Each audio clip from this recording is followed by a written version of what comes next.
Bonjour, moi c'est Romain. Bonjour, c'est Capucine. On a tous les deux lu le livre Doing Good Better qui va être traduit en français Faire le bien en mieux. Et ce livre nous a vraiment affecté à la fois personnellement et professionnellement. C'est pour ça qu'aujourd'hui on voulait avoir une petite discussion pour présenter quelques points intéressants du livre, quelques même doutes qu'on peut avoir pour voir si vous aussi ça peut vous intéresser. Je suis Romain Barbe, le fondateur et directeur de Mieux Donner. Mieux Donner, c'est une plateforme indépendante qui a pour but d'orienter les dons vers les interventions les plus efficaces.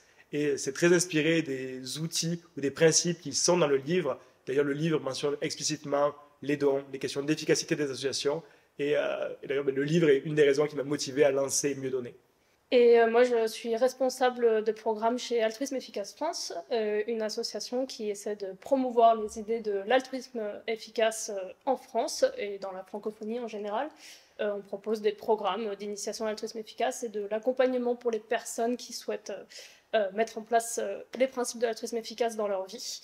C'est que William McCaskill, c'est un des fondateurs du mouvement de l'altruisme efficace, ou même à la fois de la philosophie de l'altruisme efficace, qui cherche à identifier les meilleures manières d'aider les autres. Mais peut-être si tu peux parler un petit peu de ça, ou même parler un petit peu quelle est la différence entre l'altruisme efficace ou l'altruisme efficace France.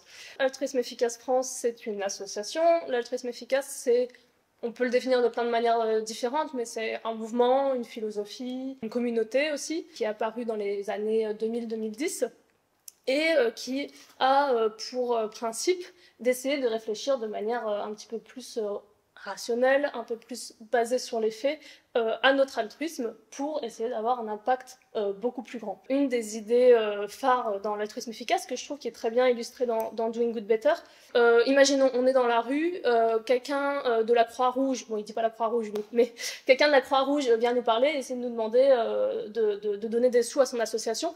On peut avoir cette attitude de se dire ah bah oui, c'est vrai, ça a l'air bien, ça a l'air bien, ça a l'air bien, cette association, la personne est sympathique, elle est éloquente, je vais donner mes sous. Jamais on ferait ça pour investir dans une entreprise, par exemple. Enfin, ça n'arrive pas.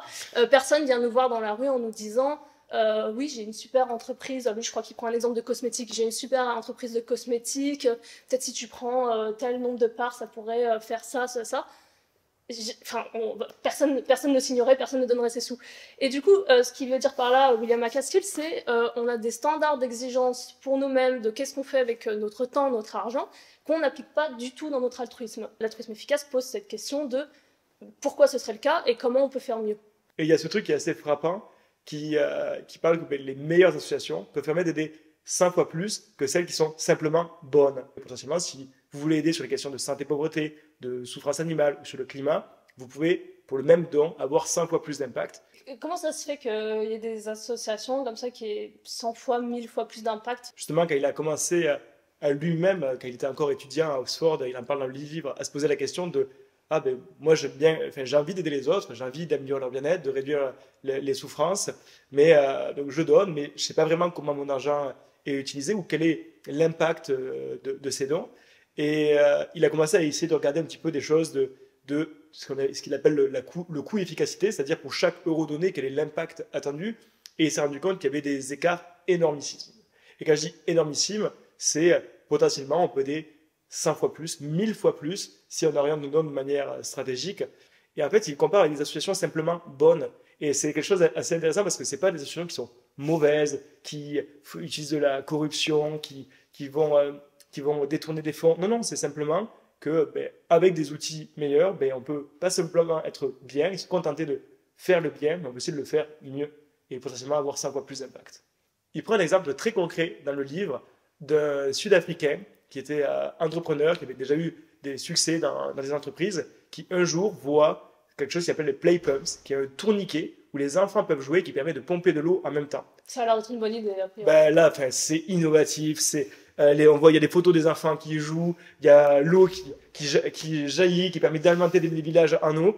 Et en effet, ça a été un grand succès, quoi. Dans le sens, des millions d'euros ont été collectés, ils ont reçu des prix de l'innovation, ils ont eu des soutiens d'anciens présidents, etc. Et donc voilà, là on voit que les bonnes idées permettent de se transformer en un grand succès. Mais le grand succès, il est marketing. Parce que derrière, si on creuse sur est-ce que ça a amélioré la vie des gens, c'est là que ça devient un peu plus complexe. En fait, on se rend compte que ces pompes étaient beaucoup moins efficaces pour pomper de l'eau que des pompes traditionnelles, qu'elles étaient une dizaine de fois plus cher que les pompes traditionnelles, et aussi que les enfants n'y jouaient pas tant que ça, et, parce qu'ils se lassaient assez vite. C'est dommage parce qu'il faudrait qu'ils jouent 27 heures par jour pour pomper suffisamment d'eau. Et donc en fait, ça a eu potentiellement des impacts même négatifs, à la fois parce que ça a rendu la vie potentiellement de femmes africaines qui étaient chargées de récupérer l'eau plus difficile, et elle a trouvé ça plus humiliant de devoir tourner le tourniquet qu'avoir une pompe à main qui était plutôt efficace. Et en plus, il y a un autre effet très négatif, c'est que, et il en parle dans le livre, c'est qu'il y a plein de bonnes associations, mais notre argent est limité.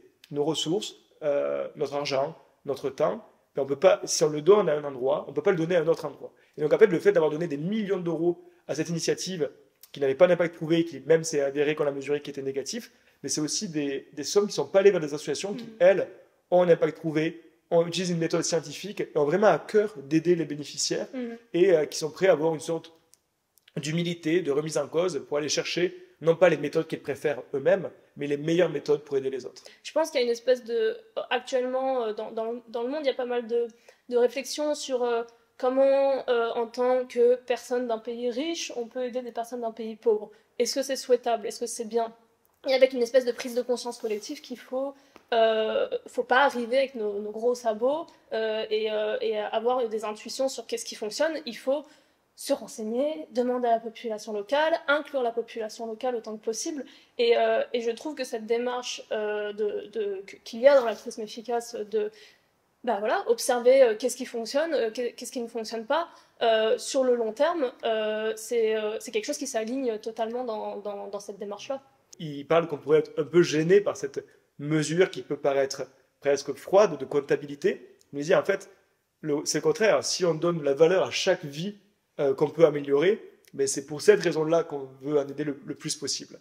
Je pense, je sais pas pour toi, mais moi quand j'ai commencé à entendre parler d'altruisme efficace, que j'ai lu ce livre, ça allait quand même à l'encontre de certaines de mes intuitions sur comment le monde fonctionne, comment on doit faire de l'altruisme, avec cette idée que l'altruisme c'est quelque chose qui vient de soi et que cette mesure de l'impact c'est quelque chose d'assez froid, assez impersonnel. Bon, je pense qu'on en a pas mal parlé là, de voir que voilà, la mesure d'impact c'est pas... ça nourrit plutôt cette aspiration à vouloir aider autrui de la meilleure façon possible. Et personnellement, même si je ne suis pas rentrée tout de suite dans l'altruisme efficace, justement à cause de ces doutes-là, entre autres, au fur et à mesure, c'est quelque chose que j'ai trouvé de plus en plus nourrissant, de plus en plus... C'était clair, c'était des choses actionnables. Donc ça donnait aussi de l'espoir, des clés concrètes de comment agir. Et je trouve que ça m'a énormément apporté aussi sur le plan personnel et sur ma capacité à pouvoir agir avec mes valeurs. Mes valeurs étaient déjà là. J'ai toujours été intéressée par le fait d'aider autrui, mais je ne savais pas forcément vraiment comment le faire. Donc, il y a plein de façons de le faire, évidemment, mais je trouve que des livres comme celui-là donnent des pistes extrêmement claires d'action. Moi, par exemple, je me renseignais sur plein de sujets, j'avais plein de principes, d'idéaux, de valeurs. J'avais en tête un modèle du monde idéal de comment ça devrait fonctionner, comment ça pourrait être moins juste, comment ça devrait pas être à nous de faire des choses et que les choses aillent mieux. Mais en l'occurrence, je rendais très peu le monde meilleur. Et donc, en fait, il y a le côté de, en fait, dès qu'on passe dans l'action, on a des doutes. On n'est pas sûr que c'est la chose la plus parfaite, la chose la plus idéale. Mais déjà, c'est toujours mieux que de ne rien faire. Et chercher à faire mieux, ça peut potentiellement aider drastiquement plus de vies.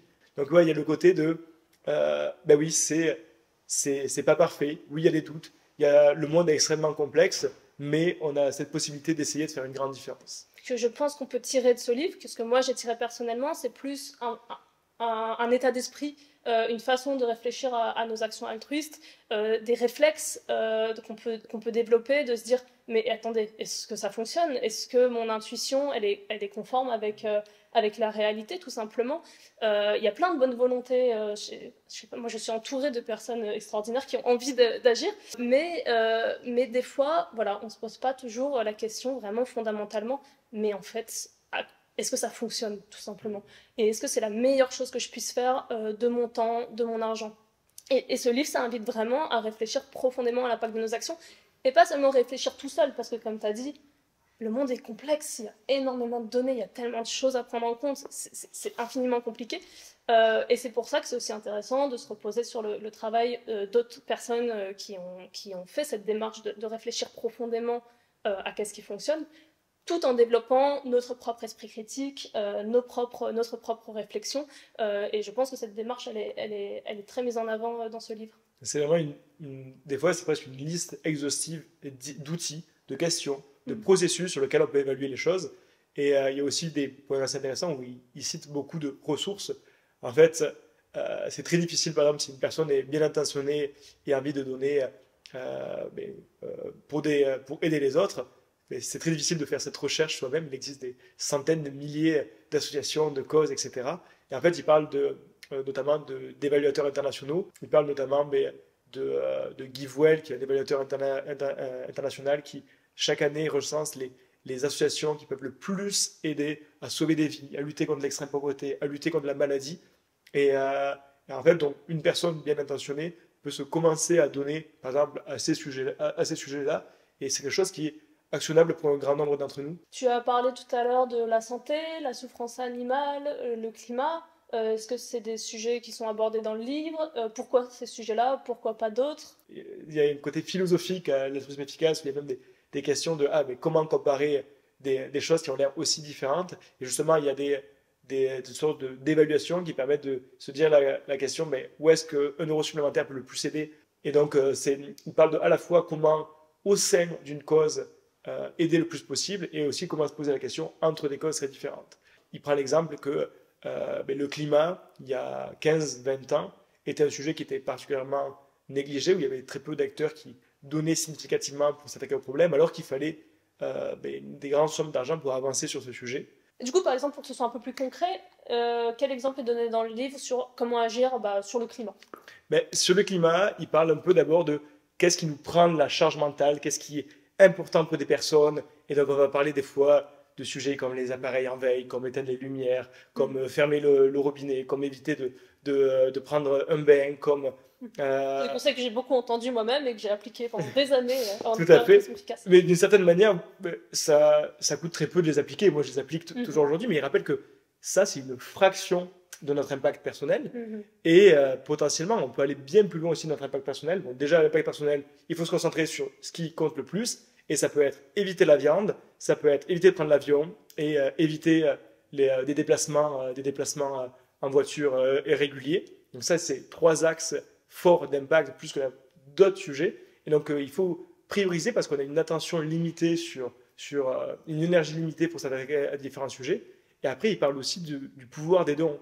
Il dit, en fait, individuellement, c'est un sujet qu'on parle à l'échec individuel, alors qu'il nous faut des solutions collectives, des fois des solutions de plaidoyer. Et pour ça, ça peut passer par des dons qui peuvent avoir un impact encore plus grand.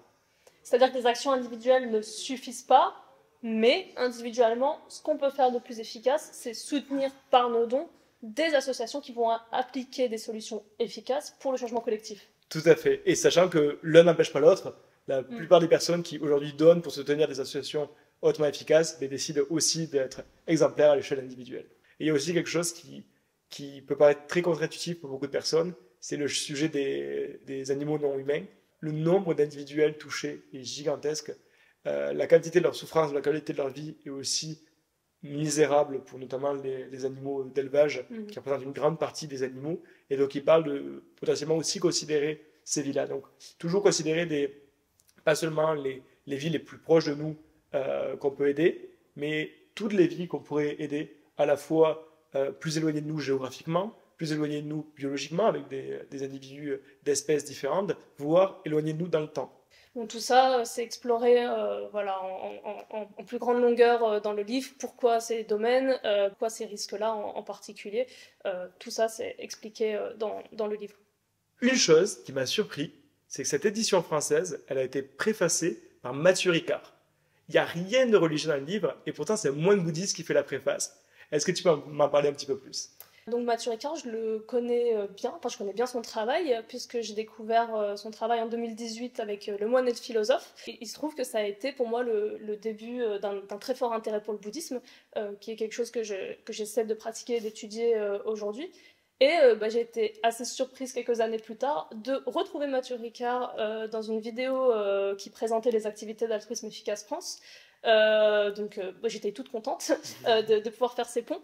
Mathieu Ricard, donc, c'est un moine bouddhiste français qui a écrit un certain nombre d'ouvrages, beaucoup sur la compassion, l'altruisme, comment être une personne qui agit altruistement dans le monde, pourquoi, quels sont les bienfaits de ça. Et je pense que c'est quelqu'un qui se retrouve pas mal dans les principes de l'altruisme efficace. Dans le bouddhisme, il y a une forte emphase sur la compassion. On n'utilise pas forcément les mêmes termes, mais c'est la même chose, c'est de développer cet état d'esprit le plus large possible, qui essaie d'englober le plus grand nombre de personnes possible et d'agir le mieux possible pour les autres. Donc effectivement, les religions traditionnelles n'utilisent pas les outils de l'altruisme efficace, c'est pas quelque chose qu'on retrouve. Il y a des différences évidemment méthodologiques et philosophiques assez majeures, mais on peut quand même faire des ponts entre ces différentes approches de l'altruisme. Et personnellement, je trouve que c'était quelque chose d'extrêmement nourrissant et qui l'est encore pour moi au jour le jour. D'abord, cette pratique bouddhiste qui est plus sur ma relation au monde, ma relation aux autres, comment je me comporte avec les autres, et ces principes de l'altruisme efficace qui sont peut-être plus intellectuels, mais qui vont me permettre d'avoir une approche plus pragmatique, plus intellectuelle, plus pratique de comment vraiment faire le bien, pas seulement aux personnes autour de moi, mais de la manière la plus large possible. Est-ce qu'il y a des sujets, au contraire, qui ont créé un peu plus de friction la première fois que tu as entendu, ou même encore aujourd'hui où tu as un désaccord? Je dirais pas que j'ai un désaccord aujourd'hui. Je pense que les principes de l'altruisme efficace sont globalement très positifs. Après, comme je l'ai exprimé tout à l'heure, on arrive à certaines conclusions dans ce mouvement qui sont toujours questionnables. Et c'est le principe de la méthode scientifique, c'est que on n'est jamais sûr de nos conclusions et il faut savoir les questionner. Dans cet ouvrage, il y a un exemple particulier qui m'a mis mal à l'aise, qui parle du travail des enfants. Notamment, il parle dans des pays où l'extrême pauvreté est présente, où il y a des enfants qui travaillent mais des fois 15 heures par jour dans des conditions insalubres pour créer nos vêtements ou des produits. Et en fait, il prend cet exemple qu'il y a eu une loi en 93 aux États-Unis qui permettait d'éviter le travail des enfants dans ces conditions-là pour une partie des imports qui allaient arriver aux États-Unis. Et il y a eu un rapport de l'UNICEF qui a étudié cette loi et qui a conclu que, en fait, ça n'a pas permis davantage d'enfants d'aller à l'école, de mieux s'épanouir, mais ça a déplacé des mineurs vers des travaux encore pires, vers des usines avec encore moins de contrôle, avec des salaires plus bas, des fois même des enfants qui sont tournés vers du vol, vers de la prostitution. Et c'est tellement malaisant de dire que vouloir éviter des produits où il y a des enfants qui travaillent peut avoir des conséquences négatives. Ça paraît contre-intuitif. Et je pense que j'étais assez mal à l'aise, notamment parce qu'il n'y avait pas d'alternative à ça. Parce qu'il parle à un moment donné, ah mais qu'en est-il du commerce équitable? La conclusion du commerce équitable, c'est que ça n'aide pas les personnes les plus démunies. Et ça paraît tellement contre-intuitif, mais je pense que là, c'est encore une fois où il faut faire preuve d'une certaine humilité sur, mais déjà, pas mettre notre regard uniquement sur ce sujet-là, et aussi pas forcément pour autant accepter de faire des choses qui ont l'air nuisibles. Je pense que vouloir ne pas nuire, c'est quand même un principe de base. Et il en parle plusieurs fois dans le livre, notamment dans ses choix de carrière. Il parle d'exemples de personnes qui ont choisi des carrières rémunérées pour aider les autres. Et il parle de carrières, par exemple, comme être docteur, ce qui sont un métier qui n'ont pas d'impact négatif, voire d'impact positif en aidant les autres, mais potentiellement un impact encore plus gros en donnant des revenus vers des associations hautement efficaces. On peut aussi se poser la question, genre, est-ce que ce livre, ça peut convenir à tout le monde, ou quel est le public qui est ciblé par ce livre?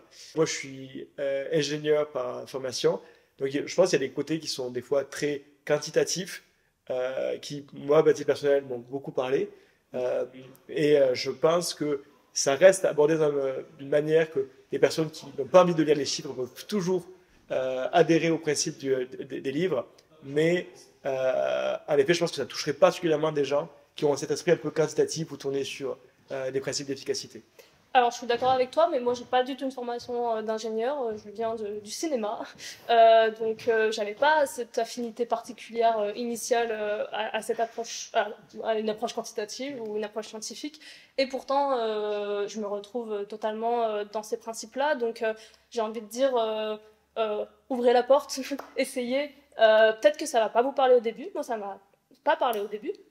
C'est ok, c'est normal, je pense, parce que ça arrive à des conclusions qui sont pas forcément intuitives sur qu'est-ce qu'il faut prioriser, quelle démarche il faut adopter.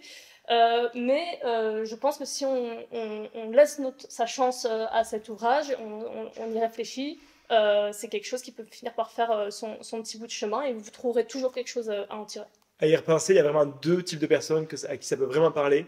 Les personnes, mais qui sont altruistes, qui ont vraiment intérêt à vouloir aider les autres et qui sont prêts à donner de leurs ressources pour ça. Et l'autre, c'est toutes les personnes qui sont plutôt curieuses ou qui ont une forme de curiosité intellectuelle, qui aiment se poser des questions, qui aiment réfléchir à des problèmes. Là, je pense que c'est un livre qui est extrêmement stimulant sur ces sujets et ces personnes peuvent vraiment apprécier. Donc, si c'est votre cas, vous pouvez, je vous invite à le lire. Si je voulais choisir une citation qui, pour moi, résume bien le livre, c'est comme quoi chacun et chacune d'entre nous a le pouvoir de sauver des douzaines, voire des centaines de vies, ou d'améliorer le bien-être de milliers d'individus. Et ça, c'est vraiment l'essence dans le livre. C'est pas une critique de la philanthropie, c'est pas juste des belles paroles intellectuelles, c'est inviter à l'action et rappeler que des personnes ont cette opportunité assez unique de faire le bien, d'aider les autres significativement. Si j'avais la connaissance du fait que j'avais sauvé 10 personnes, la vie de 10 personnes tout au long de ma vie, ce serait exceptionnel, si je le savais. Mais en fait, c'est quelque chose qui est possible en agissant correctement, en changeant sa carrière professionnelle, en faisant des dons à des associations efficaces. On peut sauver 10 personnes. Et c'est quand même quelque chose d'exceptionnel. Dans notre vie, on peut agir pour les autres à cette échelle-là, sauver des vies humaines, des vies non humaines. C'est quelque chose qui est totalement accessible pour nous. À condition d'utiliser les bons outils, les bons processus. Et c'est un peu ce qui est décrit dans le livre. Donc si vous voulez découvrir ces idées, potentiellement vous les approprier vous pour faire une différence plus significative ou même pour cultiver des questions qui vous paraissent stimulantes, on vous invite à lire le livre. On espère qu'on vous a donné envie de lire ce livre. Faire le bien en mieux de William MacAskill, préfacé par Mathieu Ricard. Il sortira en France le 19 novembre 2025.